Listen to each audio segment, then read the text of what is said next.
Welcome to A Call to Action, where today we are speaking with Lieutenant Governor David Zuckerman, who hopes to be Vermont's next governor. We're going to cover a myriad of different topics. It's all being brought to you by Wyndham Votes.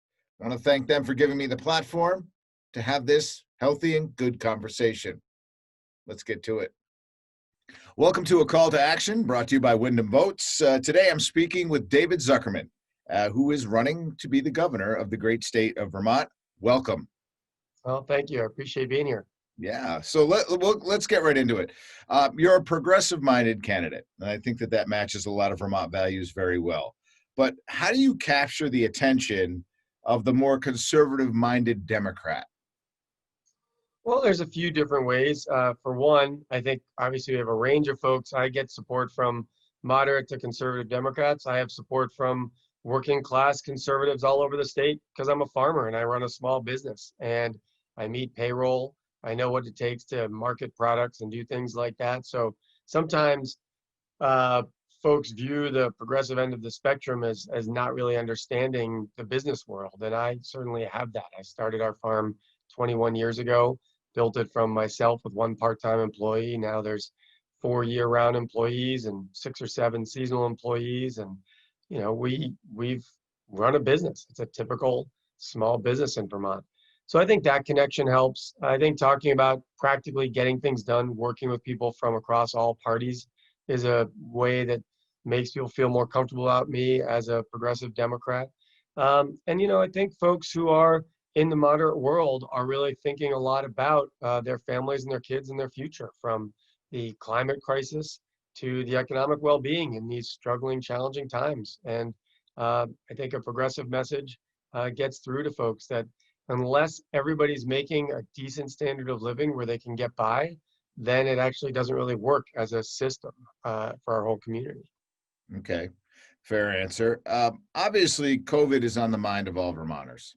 I mean, there's no getting around it. In one It's every form, day. It's affecting us at every minute of every day. right, and the information is constantly changing. It's difficult to keep up with, especially if you are like yourself, a farmer who's working, who have to bring the cattle in and get all that stuff done. You know, it's not an 8-hour job. But I want to tackle the health component. What does a Governor Zuckerman do differently than, say, a Governor Scott has to this point?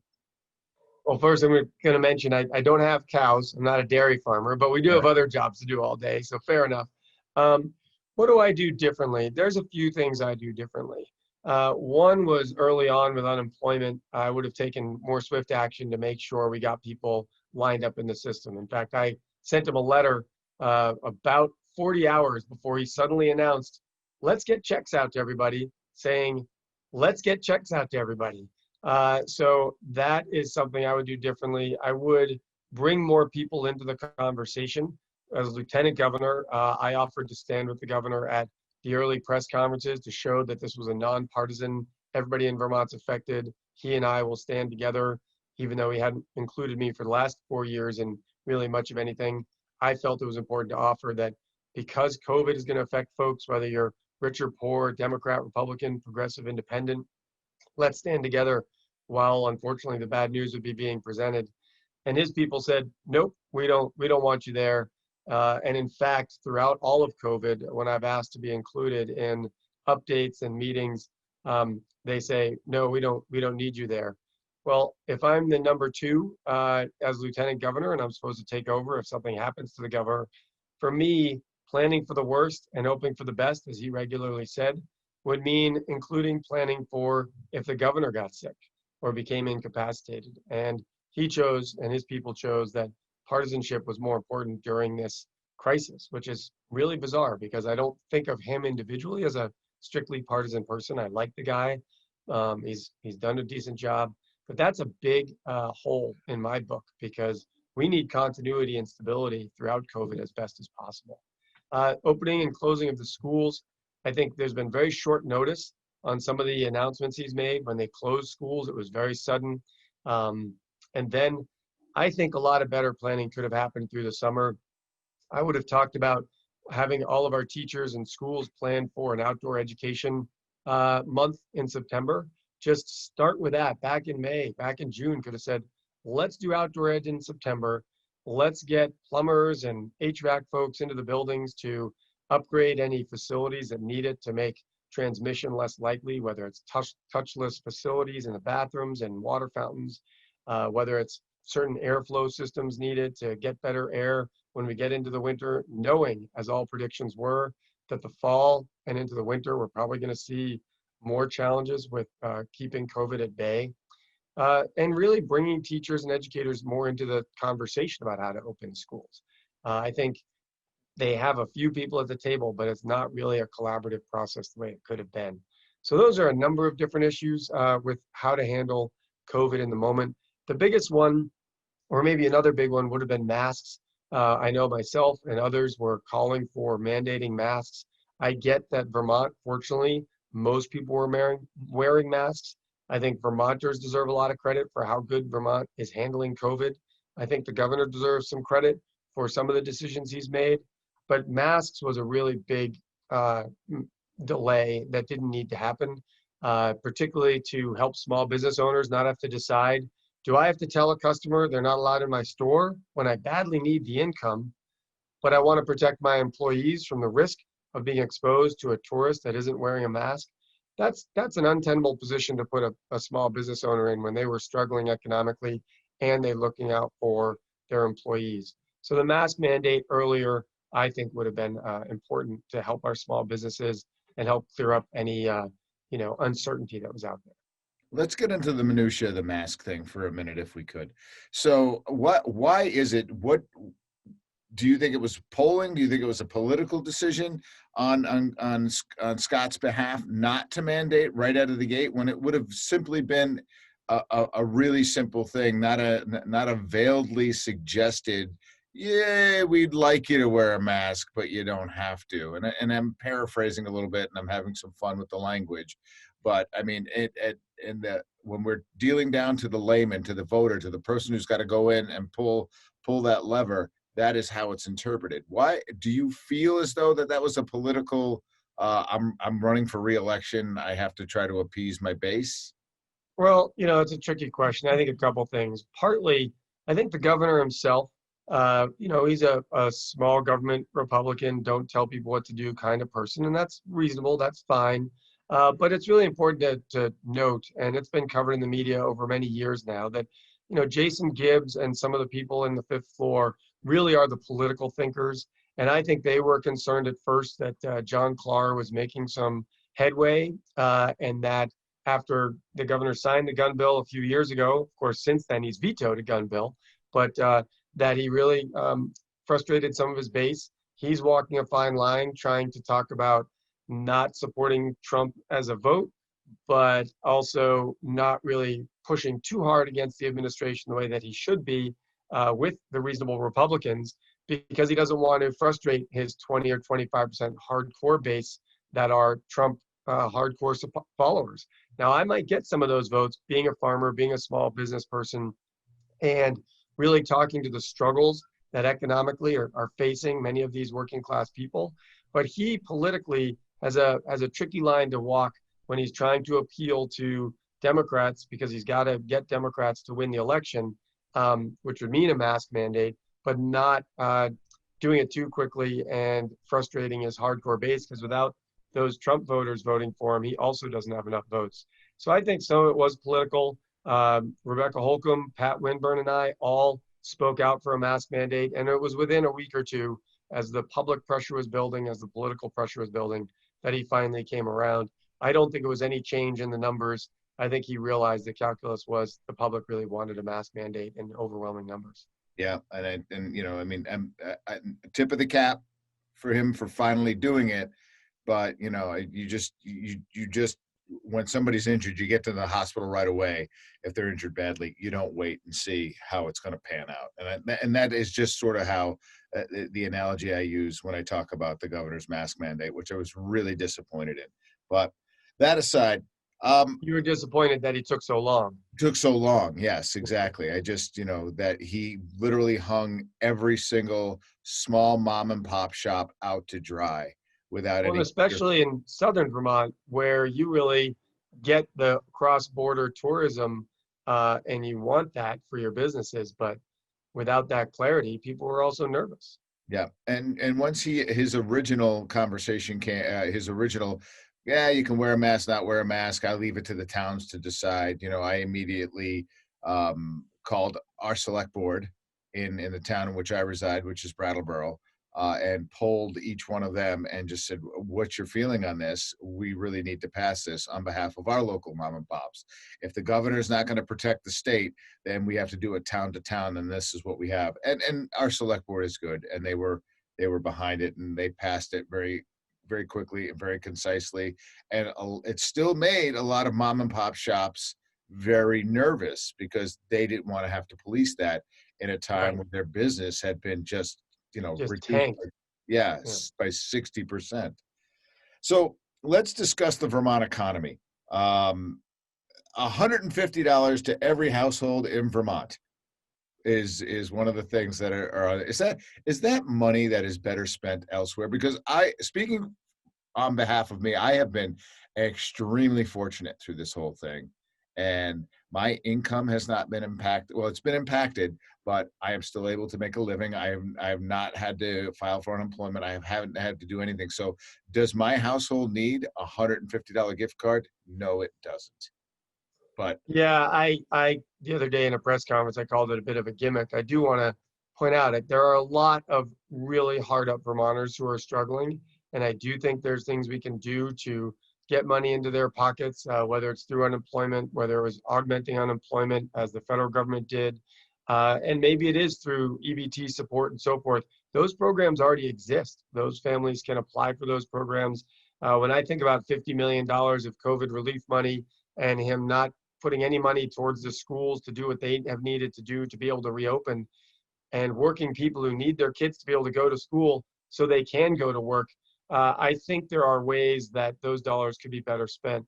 The legislature created Everybody Eats, which was about $5 million. I know it's very successful down in Brattleboro. yep. That's creating 18,000 meals a week for struggling Vermonters, keeping Vermont restaurateurs and their employees employed. What if we put some more money towards that and got more people employed and kept more people employed in the restaurants, especially when we get deeper into the fall and the outdoor seating is no longer available in terms of just comfort and customers. So there's probably a number of ways some of that $50 million could be better spent. Could money go directly to the struggling 20% of Vermont that just really is about to fall over the cliff? Sure, let's use some for that. But I don't need a $150 gift certificate. I think a lot of Vermonters don't need that $150 gift certificate. I get the concept of now go use it in your local stores. But I think a lot of those local store owners could utilize resources more efficiently, or we could do other programs that would be better. Yeah, I don't, I mean, maybe it's just my ignorance to how the economy completely works, but if you're concerned about the small mom and pop, it's probably better to divide that money up equally and grant them some money. But that, again, that may just be my ignorance shining through in a very simplistic form of looking at the economy. I think most people have felt that Phil Scott has done an adequate job through the entire pandemic.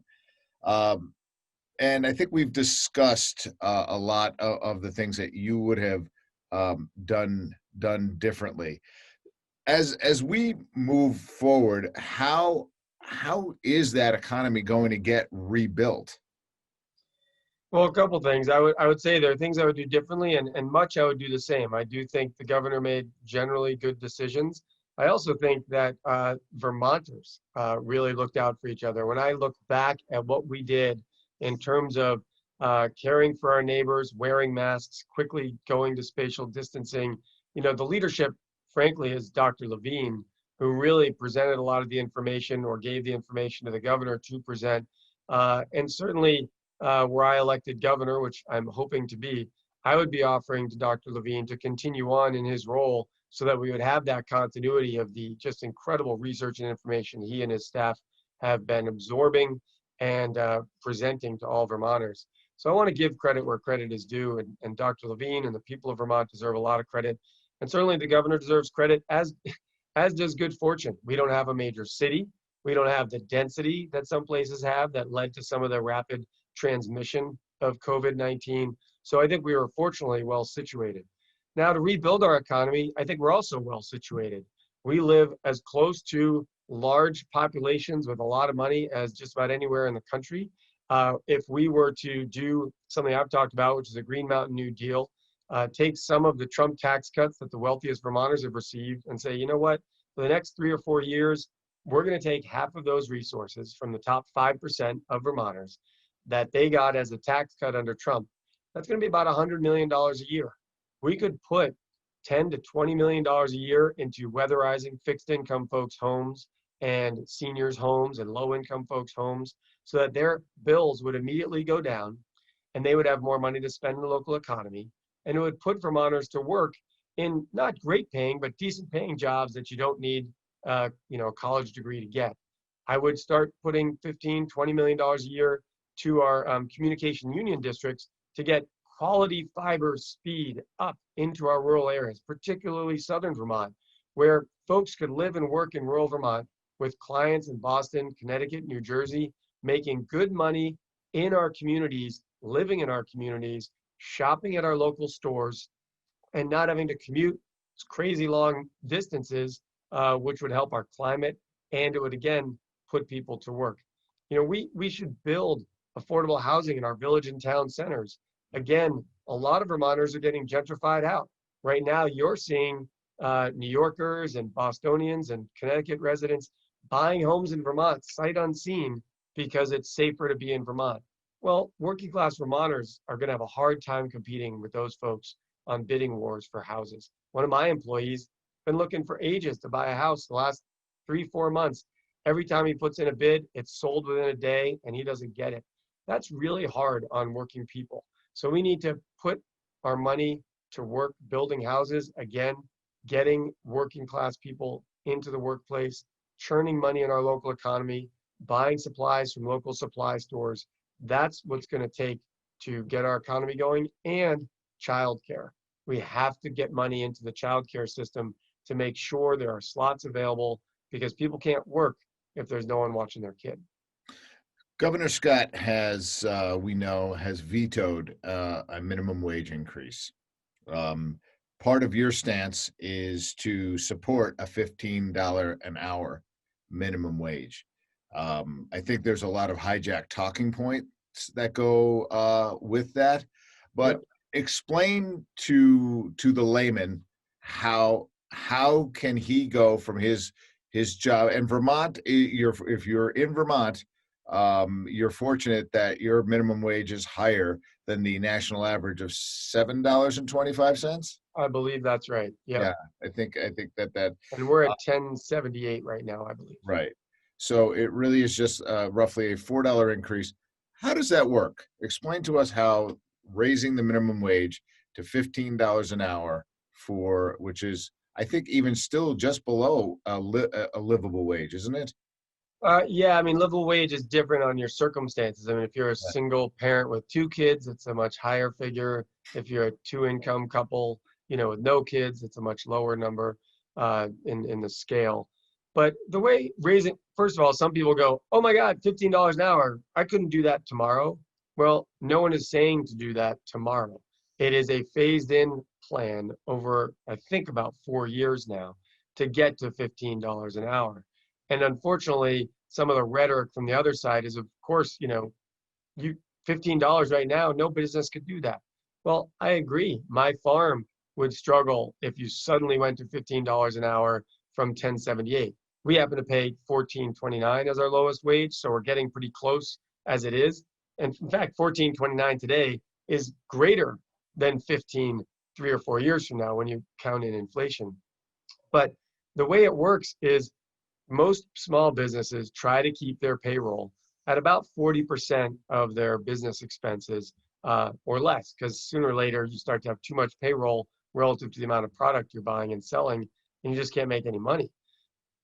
But if that's 40% of your expenses, and we were to increase it, say 5 or 6% per year, the minimum wage, you're actually looking at about a 2% overall expense increase to your bottom line.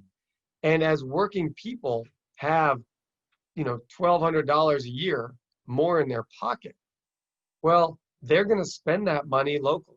That's going to mean more product is going to go across your shelves. That means more food is going to go through your store, more cups of coffee, more trinkets off your shelf.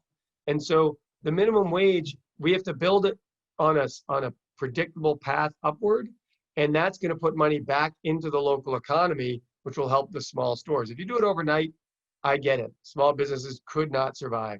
But if you do it in a methodical but increased way above inflation, then we start to get people out of the hole. Well, what happens then? Well, fewer people default on their mortgage or their rent. People don't suddenly they finally have a few dollars to fix their car, which makes them able to get to work. It actually benefits all of us as small employers to have workers who are healthier, who have consistent housing, who have decent transportation. A lot of that comes from paying eventually livable wages.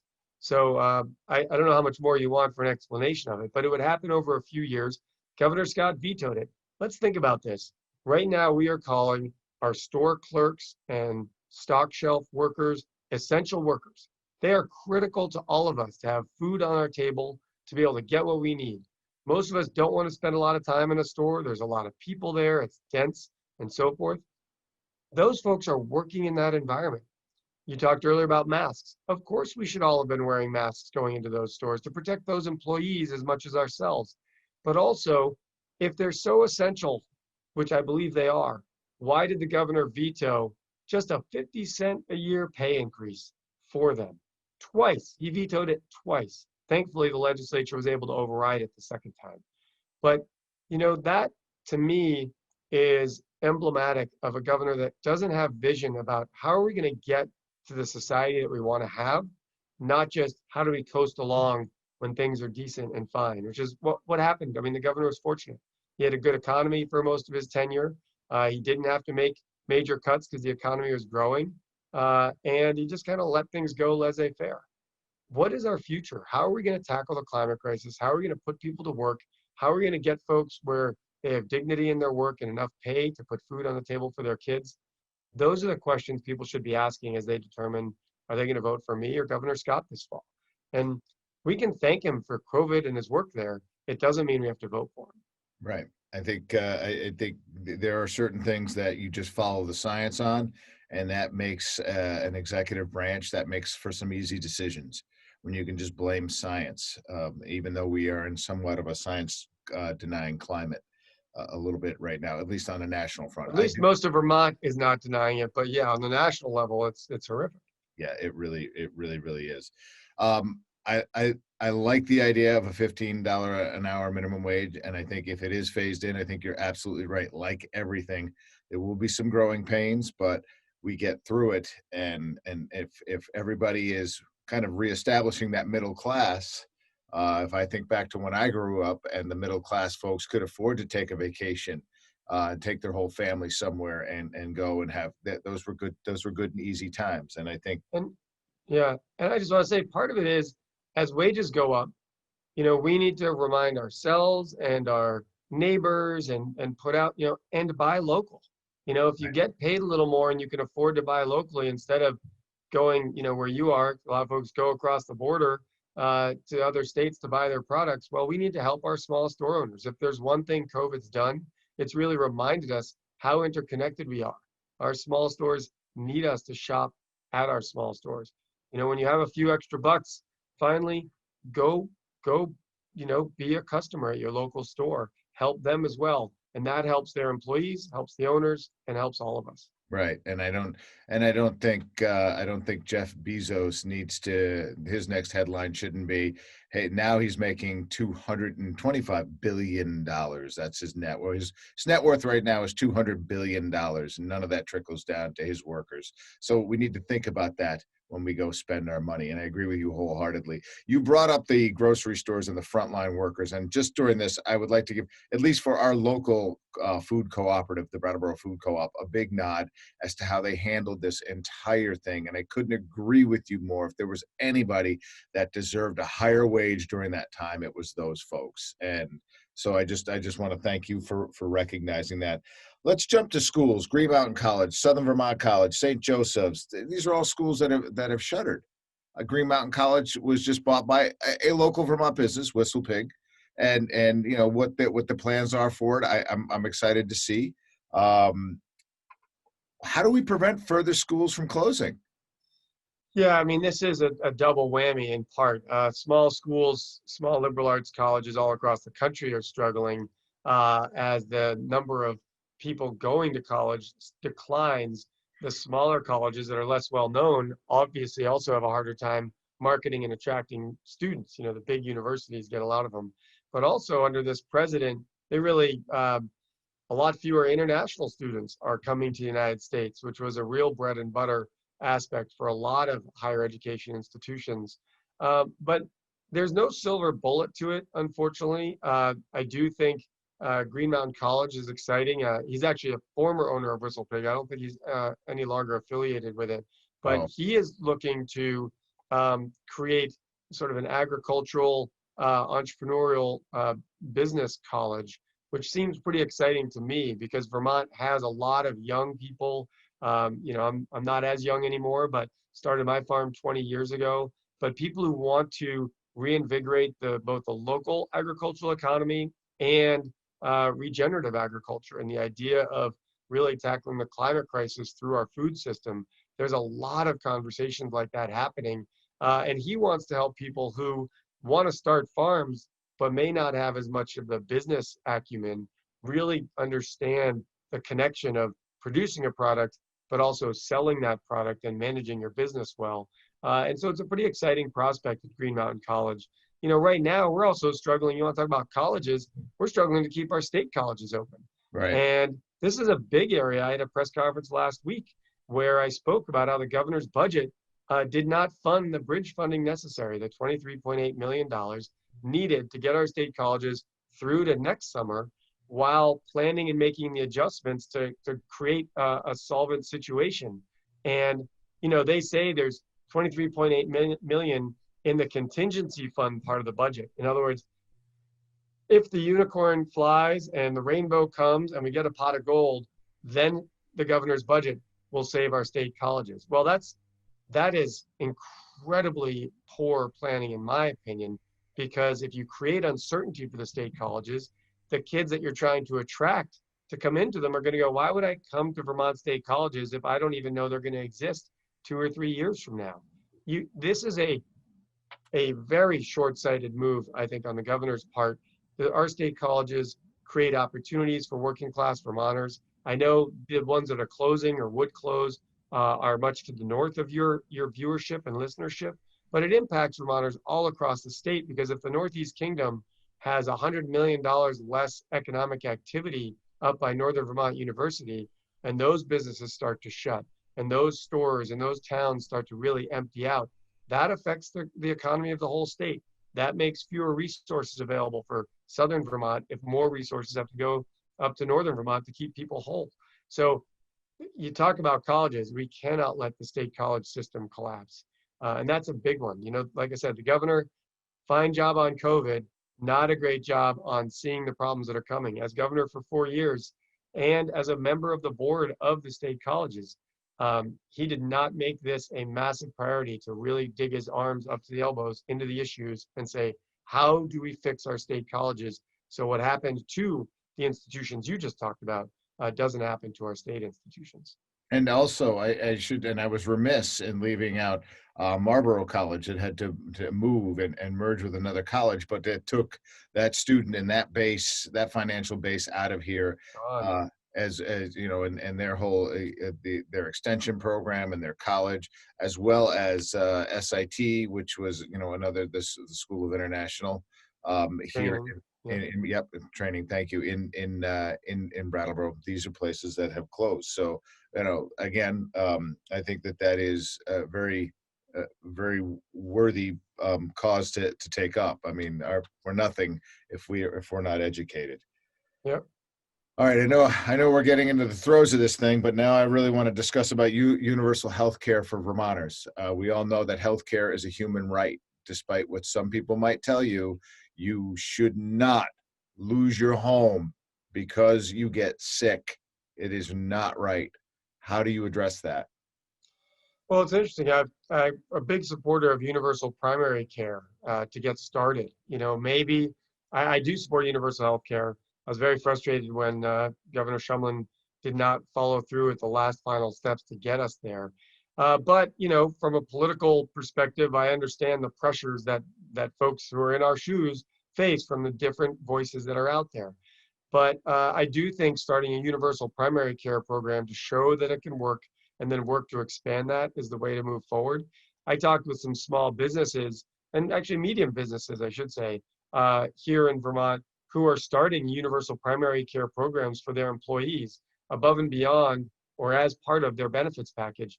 And they're finding that within 1 to 3 years, they are spending less money by providing universal primary care than they were not providing it. And the reason is employees, the minute they're sick, don't go in for primary care if there's co-payments or large deductibles. But if you say just go in, find out what that cyst is, earlier on in the process, get it taken care of. The cost is so much less to address many of these health issues early when they first develop. And so they're saving money. So let's implement a universal primary care system. Let's make sure our primary care doctors, especially the independent ones, are paid and reimbursed at rates that allow them to survive in our economy. Again, early on in his budgets, the governor cut funding to help rural primary care doctors pay their debts for schooling. Now, people think doctors make tons of money. Why do they need support with that? Well, those same primary care docs make a whole lot more money in an urban setting in Boston than they do in rural Vermont. And so paying a little bit of their debt to attract them to a lower income area where a lot more of their patients are, Medicaid patients and so forth, where they do get paid less for their work, is important. Otherwise, we have no primary care doctors in our rural areas. So primary care is a huge piece of the universal health care puzzle, and it would be the first piece that I would work on. All right, great. It would be nice, and I agree with you with regards to. I was disappointed when Governor Shumlin did not follow through on that as well. All right, so we've talked a progressive Democrat running for governor. That's you. We've talked about COVID. We have talked about the mask mandate. We've covered pretty much everything, even right down to everyone eats and the CARES Act and how that could be better rolled out. $15 minimum wage. Is there anything that we've left off the table here? Well, I just want to inspire folks with respect to this race being winnable. There's no doubt it's an uphill climb. I use a metaphor. Back in 1991, I hiked the Appalachian Trail. There were a lot of big mountains. Some of them were pretty daunting. One foot in front of the other. I got to the top of every single one of those mountains. So this hill to climb, it's a climbable hill. And let me give you a little fact about it. Back in 2018, when Governor Scott and I were both running for our first re-election bids, in his race for governor and my race for lieutenant governor, I actually got 7,000 more votes than the governor did. So when people feel, well, is it electable or not? Let's start with that. I suspect there's a lot of people that voted for both of us. Otherwise, we wouldn't have both won. And he probably wins a majority of those votes. So let's say he wins by those votes by 7,000 or 8,000 votes. That means we're going into a general election with 50 to 70,000 more people coming out to vote. Look at this primary. It was great turnout. And I have to win those votes by a little over a majority. So for those of you that are on the fence about whether I can win or not, know that I can win. For those of you that are on the fence about voting for Governor Scott or I want you to think about some of these issues: the climate, the vision for our future, rebuilding our state. Who has more vision when you look at the bills that we've sponsored and worked on over the years? I don't think many people can name a single bill Governor Scott sponsored or led the way on to really profoundly impact in a positive way the future of Vermont. And secondly, there's something else to consider. And I don't say this in any kind of wishful thinking or negative way, but the governor of Vermont will be in a position to appoint any replacement for any of our federal delegation, including our 2 senators, if something happens to them over the next couple of years. We are all very seriously paying attention and often contributing and writing letters to voters in other states to try to take back the majority of the US Senate, to get rid of Mitch McConnell, to allow good appointments to go through that hopefully our future Governor Biden will be making to the courts and so forth. But if something were to happen to one of our senators in the next couple of years, and we had a 50-50 US Senate, the governor of Vermont could change the majority of the Senate with their appointment. Think about that as you're thinking about whether to vote for Governor Scott or future Governor Zuckerman in terms of who would be making that decision. And so I hope folks who are on the fence will think about that. We should all thank Governor Scott for his work with COVID. It doesn't mean we agree with him on his move to cut teachers in our schools, cut funding for our schools, veto minimum wage increases, veto paid family leave, vetoed medical monitoring, which is an issue about the polluters just to your west with PFOA. Those are not looking forward vetoes. Those are traditional Republican issue vetoes. And he did all that, and he'll do it again next time. So I hope you'll consider voting for me. Lieutenant Governor David Zuckerman, thank you for jumping on a call to action brought to you by Wyndham Votes and laying it all out for us. Good luck with your continued campaign. You are doing some phoning campaign? We have a virtual town hall on September 9th at 7 p.m. for Wyndham and Windsor counties. We'd welcome folks to join that. You can find details at my website, Zuckerman4VT.com. That's Zuckerman, FORVT.com. We'll be having more details coming soon on that, but I think that's on September 9th at 7 p.m. So come on and join us, and we'll have a chat about the issues in your area. Great. Thank you for jumping on the program with us today. Glad to be here. Thanks for the opportunity.